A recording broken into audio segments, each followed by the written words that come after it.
2004 నుంచి 2014 వరకు తీసుకొచ్చిన సంక్షేమ పథకాలు అభివృద్ధి పథకాలు ఈరోజు హైదరాబాదు నగరంలో ఉన్నాయంటే ఔటర్ రింగ్ రోడ్ వాళ్ళు కట్టిరా అధ్యక్ష, అంతర్జాతీయ ఎయిర్పోర్ట్ వాళ్ళు కట్టినరా, మెట్రో రైలు వాళ్ళు కట్టినరా, హైదరాబాద్కి కృష్ణానది జలాలు వాళ్ళు తీసుకొచ్చిండ్రా, హైదరాబాద్కి గోదావరి జలాలు వాళ్ళు తీసుకొచ్చిరా, హైదరాబాద్లో ఈరోజు తీగల వంతెన మీద ఫోటోలు దిగుతున్న వాళ్ళు ఆనాడు కాంగ్రెస్ పార్టీ అధికారంలో ఉన్నప్పుడు చేసిన ప్రణాళికనే అన్న సంగతి అప్పుడే మర్చిపోయినరా. ఇవాళ మీరు నెత్తి మీద నీళ్లు చల్లుకున్నంత మాత్రాన గోదావరి తాగునీటి జలాలకు ప్రణాళిక పెట్టింది ఎవరు, ప్రారంభించింది ఎవరు, పనులు ముందుకు తీసుకొచ్చింది ఎవరు అధ్యక్ష? ప్రాణహిత చేవెళ్ల ప్రాజెక్టును ఆనాడు దేవేందర్ గౌడ్ గారు పాదయాత్ర చేసి తెలంగాణ ప్రజలకు ప్రాణహిత చేవెళ్ల ప్రాజెక్టు కావాలి అని అంటే ఒక తెలంగాణ బిడ్డగా దేవేందర్ గౌడ్ గారు కాంగ్రెస్ పార్టీ కాకపోయినా ఆనాటి కాంగ్రెస్ పార్టీ ఈ ప్రాజెక్టు ద్వారా 14 లక్షల ఎకరాలకు 38,400 కోట్ల రూపాయలతోటి నీళ్లు ఇవ్వాలని ఉక్కు సంకల్పంతో డాక్టర్ బాబాసాహెబ్ అంబేద్కర్ ప్రాణహిత చేవెళ్ల ప్రాజెక్టును ప్రారంభించారు.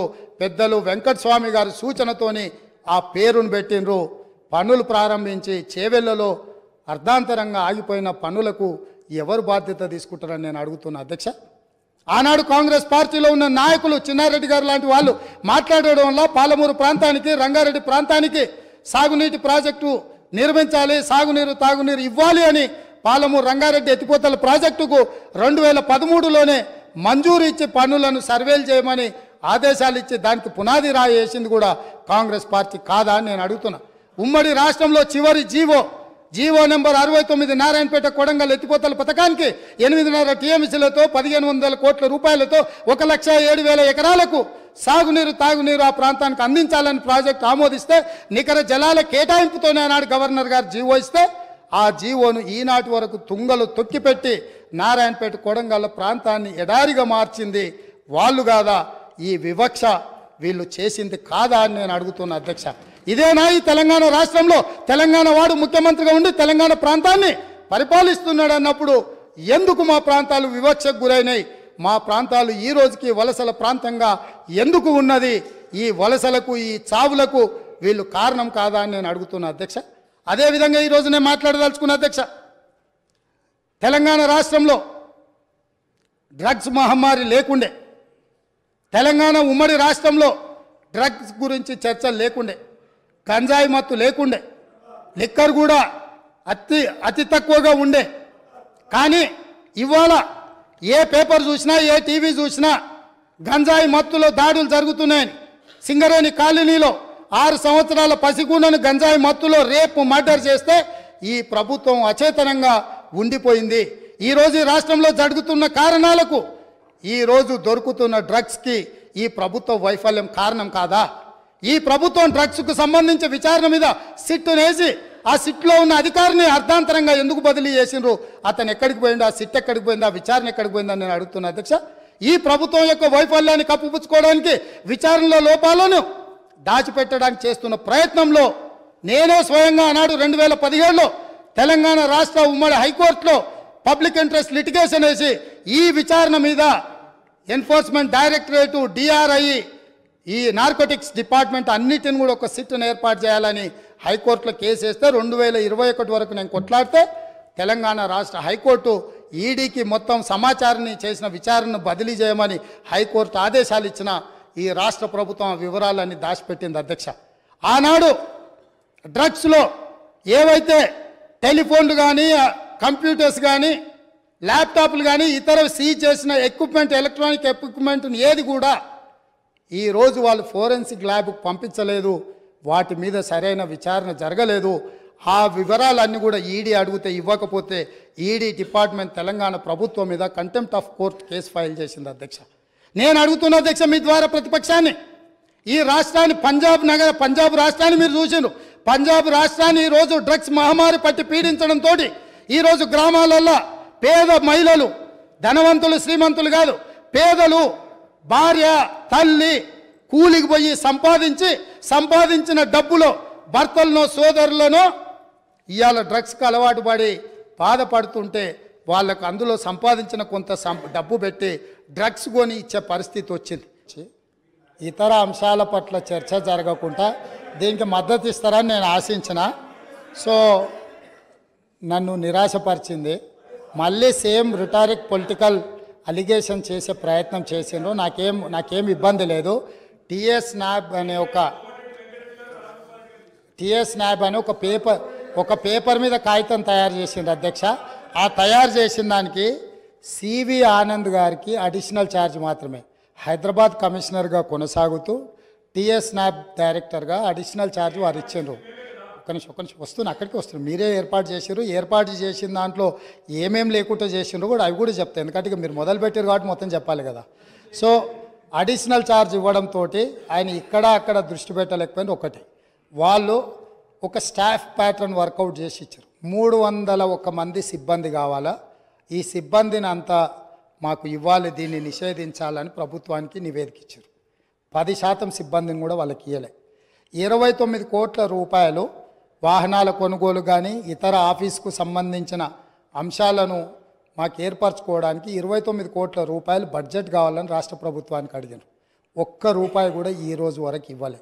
టిఎస్ నాబ్ అనే ఒక పేపర్ సంస్థను ఏర్పాటు చేసి దానికి అడిషనల్గా ఒక ఏడీజీ సిటీ కమిషనర్ గారిని పెట్టి ఆ సంస్థను నిర్వీర్యం చేసిండ్రు. కాబట్టి నేను అవన్నీ విమర్శల జోలికి వెళ్ళలే. కాకపోతే వారు ఇప్పుడు చెప్పిండ్రు కాబట్టి నేను ఇవన్నీ చెప్పాల్సి వస్తుంది. అందుకే ఈరోజు నేను ఫుల్ టైం ఏడీజీని దానికి వేసినాను. ఇమ్మీడియట్గా 29 కోట్లు కాదు, అవసరమైతే మీరు 50 కోట్లు తీసుకోండి. ఇది నా రాష్ట్ర భవిష్యత్తు, ఇది మన పిల్లల భవిష్యత్తు. ఇవాళ మన కుటుంబంలో మనం ఏ విజయం సాధించినా, ఏ స్థాయికి ఎదిగినా తెలిసి తెలియని వయసులో పిల్లలు ఇట్లాంటి వాటిన బారిన పడితే మన కుటుంబాలు అన్నీ కూడా ఆ దుఃఖాన్ని లెక్క కూడా పెట్టలేం. ఈరోజు ఎన్నో పాఠశాలల ఈరోజు ఇట్లాంటి ఫిర్యాదులు వస్తున్నాయి. నేను వాటన్నిటి గురించి ఎక్కువ ప్రస్తావించదలుచుకోవాలి ఇక్కడ, ఎందుకనంటే వాళ్ళు ఎంతో రెప్యుటేషన్ ఎంతో కష్టపడి సంపాదించుకున్నారు. ఎవరి మీద ఎక్కడ ఏ పాఠశాలలలో ఏమి ఇబ్బందులు ఉన్నాయనే వివరాలు నేను ఇక్కడ సభలో చెప్పదలుచుకోలేదు. ఎందుకనంటే ఆ కుటుంబాలకు కానీ లేకపోతే ఆ పాఠశాలలకు కానీ కాలేజీలకు కానీ రెప్యుటేషన్ దెబ్బతింటుంది. గత ప్రభుత్వం పేపర్ మీద తెలంగాణ స్టేట్ యాంటీ నార్కటిక్ బ్యూరోను స్టార్ట్ చేసింది నిజం, దానికి ఒక హైరార్కీని డిసైడ్ చేసింది నిజం, దానికి అడిషనల్ ఛార్జ్ చేసి తూతూ మంత్రంగా చేసింది నిజం. వాళ్ళు 29 కోట్ల రూపాయలు అడిగితే ₹1 కూడా ఇవ్వండి నిజం. వీటన్నిటిని సమీక్షించి, అందుకే నేను ఏమంటున్నా అంటే ఈ ఒక్క విషయంలో విమర్శల జోలికి వెళ్లకుండా ఈ తెలంగాణ సమాజాన్ని ఒక బలమైన సమాజంగా, ఈ తెలంగాణ సమాజం అంటే ఒక ఉద్యమాల గడ్డ, తరతరాలుగా మనము నిటారుగా నిలబడి కొట్లాడిన చరిత్ర ఉన్న గడ్డ. ఇవాళ ఈ గడ్డ మీద గంజాయి మొక్కలు మొలుస్తుంటే, గంజాయి వనాలు పెరుగుతుంటే ఎక్కడెక్కడోడో ఇక్కడికొచ్చి పక్క రాష్ట్రాల్లోడు పక్క దేశాల్లోడు వివిధ మాదక ద్రవ్యాలు ఇక్కడికి తీసుకొచ్చి మన పిల్లలకు నేర్పి మన పిల్లలు మన రాష్ట్ర భవిష్యత్తును నాశనం చేస్తుంటే ఇక్కడ కూడా మనం రాజకీయాలు చర్చించుకుంటూ ఉంటే సమాజం మనల్ని క్షమించదు. దయచేసి ఒక్క విషయంలో సభలో ఉన్న అన్ని పార్టీలను నేను విజ్ఞప్తి చేస్తున్నా, అది భారతీయ జనతా పార్టీ కావచ్చు, ఎంఐఎం కావచ్చు, సిపిఐ కావచ్చు, సభలో ప్రాతినిధ్యం లేని రాజకీయ పార్టీలకు కూడా నేను వేదిక మీద నుంచి విజ్ఞప్తి చేస్తున్నా, ఇది మన సమాజానికి పట్టిన చీడ పీడ, దీన్ని తొలగించడంలో పూర్తిగా నిషేధించడంలో మీ అందరి మద్దతు ఈ రాష్ట్ర ప్రభుత్వానికి అవసరం ఉన్నది. అవసరమైన సహకారాన్ని అందించాల్సిందిగా సభాపక్ష నాయకుడిగా మీకు అందరికీ విజ్ఞప్తి చేస్తున్నా అధ్యక్ష. అదేవిధంగా అధ్యక్ష, ఇంకా చాలా రోజులు మనం చాలా విషయాలు చర్చించుకోవాలి, మాట్లాడుకోవాలి, చాలా విషయాలు ప్రస్తావించుకున్న విషయాలు ఉన్నాయి.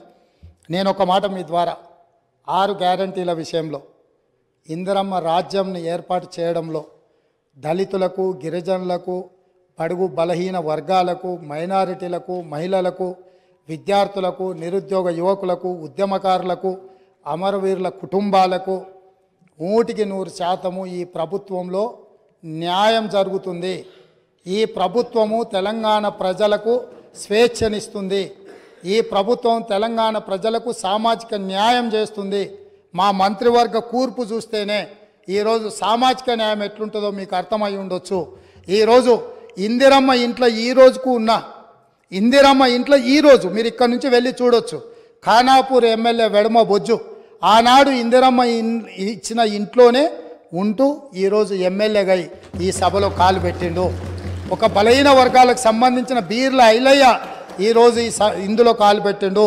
ఒక ఈర్లపల్లి శంకరయ్య షాద్నగర్ నుంచి రజక కుటుంబం నుంచి వచ్చిన వాడు ఈ శాసనసభలోకి రావడం జరిగింది.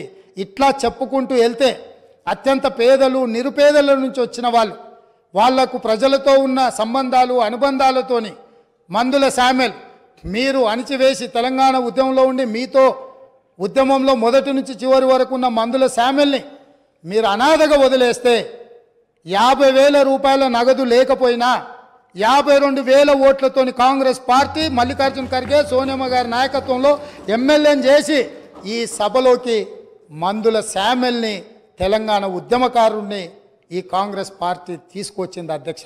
కాంగ్రెస్ పార్టీ చిత్తశుద్ధిని ఈ దేశంలో ప్రజలు ఆలోచన చేయనప్పుడు, ఈ దేశంలో ప్రజలకు స్వతంత్రం కావాలి అని అందరికి అవగాహన లేనప్పుడే ఈ దేశ ప్రజలకు స్వేచ్ఛనివ్వాలి, స్వతంత్రం తీసుకురావాలి అని కాంగ్రెస్ పార్టీని ప్రారంభించి ఆగస్టు 15, 1947లో ఈ దేశానికి స్వతంత్రం సాధించిన పార్టీ కాంగ్రెస్ పార్టీ.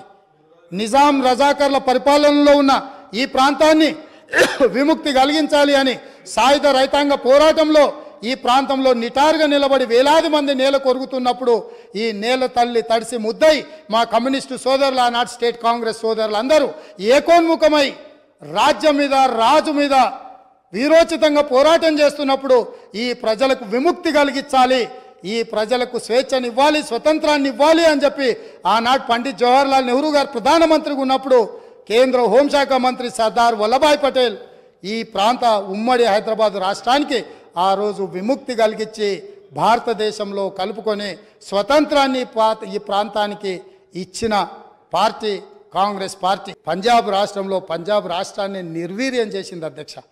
పంజాబ్లో యంగ్ విడోస్ చిన్న వయసులోనే పిన్న వయసులోనే మహిళలు వితంతువులుగా మారుతుంటే డ్రగ్స్ బారిన పడి ఈరోజు చావులను మనం కల్లారో చూస్తుంటే, రాష్ట్రమే నిర్వీర్యం అయిపోతుంటే, యువత డ్రగ్స్ బారిలో పడి చచ్చిపోతుంటే తెలంగాణ రాష్ట్రంలో పూర్తిగా కూకటి వేళ్లతో పెకిలించి వేయాల్సిన ఈ డ్రగ్స్ మహమ్మారి విషయంలో ఎందుకు విచారణలో ఈ ప్రభుత్వం ఆనాడు జాప్యం వహించింది, ఎందుకు నిర్లక్ష్యం వహించింది, ఎందుకు దీని మీద చర్యలు తీసుకోవడానికి నార్కటిక్ డిపార్ట్మెంట్కు, డిఆర్ఐ డిపార్ట్మెంట్కు, ఈడీ డిపార్ట్మెంట్కు ఎందుకు సంపూర్ణమైన సమాచారాన్ని ఇవ్వలేదని నేను అడుగుతున్నా అధ్యక్ష.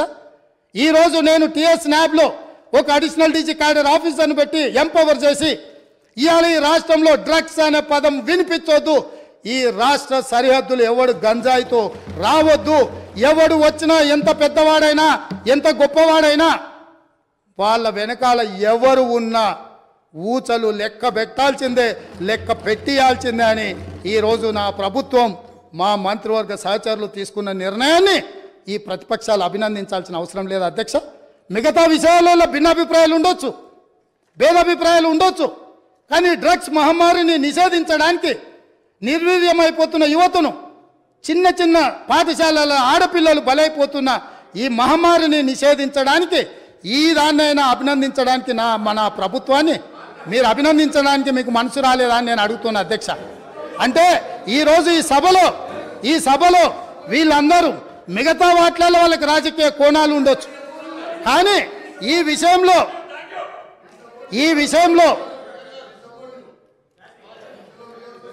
రన్నింగ్ కామెంట్ చేయకండి దయచేసి ప్లీజ్.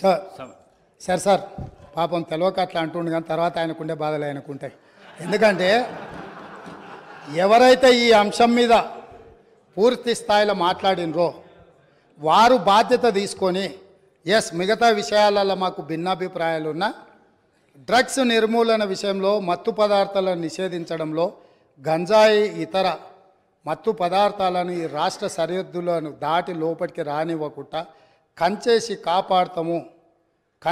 కాపాడాల్సిన బాధ్యత ఈ 119 మంది శాసనసభ్యుల మీద ఉన్నది అని మనందరం ఏకగ్రీవంగా ఈ విషయంలో ఒక అభిప్రాయానికి వచ్చి ఉంటే ఎంత మంచి సందేశం ఇవాళ తెలంగాణ ప్రజలకు చేరుండేది అధ్యక్ష. కాళ్ళు వనకాలి అధ్యక్ష.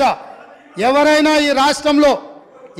ఈ రాష్ట్రంలో గంజాయి కానీ, కొకైన్ కానీ, హెరాయిన్ కానీ ఇట్లాంటివి రకరకాల ఎన్నో పేర్లు పేర్లు పలకడానికి కూడా నాకు రాదు అధ్యక్ష.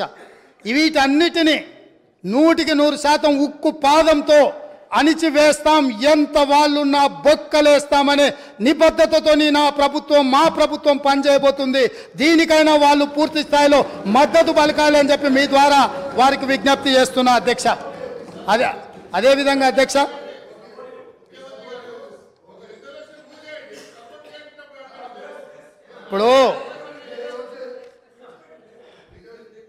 గవర్నర్ గారి ప్రసంగంలోనే ఈ అంశాన్ని స్పష్టంగా ప్రస్తావించిన వారు ఎంతసేపు మాట్లాడినరో మీరు సమయం తీయండి.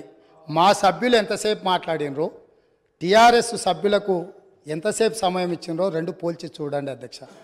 ఈ విషయంలో మనకు భిన్నాభిప్రాయాలు భేదాభిప్రాయాలు ఉండాల్సిన అవసరం ఏముంది అధ్యక్ష? ఏమన్నా ఉందా అధ్యక్ష? ఇందులో నేను ఏమైనా ఎవరికైనా నష్టం జరిగే విధంగా లేకపోతే వాళ్ళ కష్టం జరిగే విధంగా ఏమన్నా ప్రభుత్వం నిర్ణయం తీసుకుంటుందా అధ్యక్ష? ఇందులో కలిసి రావడానికి ఉన్న ఇబ్బంది ఏంది అధ్యక్ష? నాకు అర్థం కాలే. అందుకే వారికి అవసరమైతే ఇప్పుడు అడగట్లేదు అధ్యక్ష మైకు.